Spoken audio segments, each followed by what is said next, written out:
Meanwhile, it's time to turn to your personal finances. Edmund Greaves is co-editor at Mouthy Money. Joins me now. Edmund, good morning. Good morning, James. So, NatWest, they've been having to pay compensation to people. What, when, where, how? Yeah, that's right. So this is a kind of a growing story over the past few months. We've seen major banks appearing in the news more and more often for having essentially blocked customers' accounts over issues around fraud and that kind of thing. But essentially, many times doing so without any reason, leaving the customer, unable to access their money, even if the customer hasn't actually done anything wrong. Now we're getting kind of news from the Financial Ombudsman Service that they're actually forcing banks like NatWest to pay compensation to customers who have their account closed, without good cause. The example used here is a £500 compensation paid to a customer who was essentially locked out of their account after having put a £5,000 check in the account, which was flagged as fraudulent. And NatWest was seen to have kind of dealt with the situation poorly. So it's an interesting issue. Banks have every right to close your account if they think you're doing something suspicious, but you have every right to complain about that. I recommend going to the bank in the first instance, and if you have no luck with them, go to the Financial Ombudsman Service and get a decision.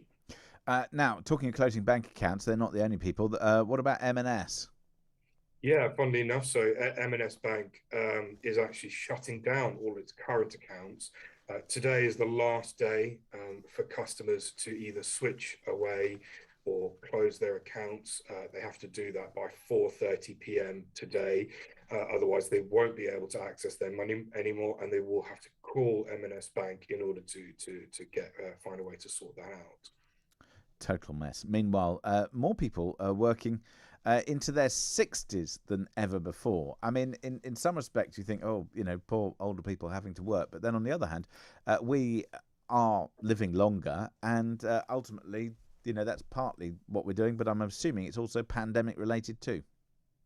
Yeah, this is an interesting survey from Legal and General. I mean, it perhaps stating the obvious that we know that people are having to work longer these days.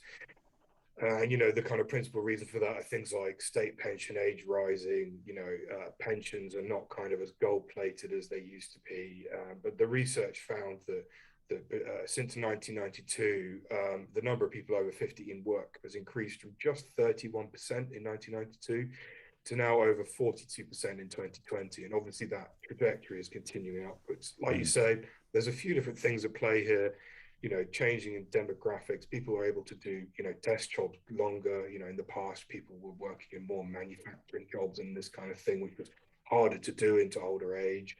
We also have more women in the workforce these days. So there's lots of things going on there. I think the important kind of underlying message behind the story is that we're all living longer, we're all working longer, and we all have to be more prepared to have spend more money on our pensions longer into our lives, basically.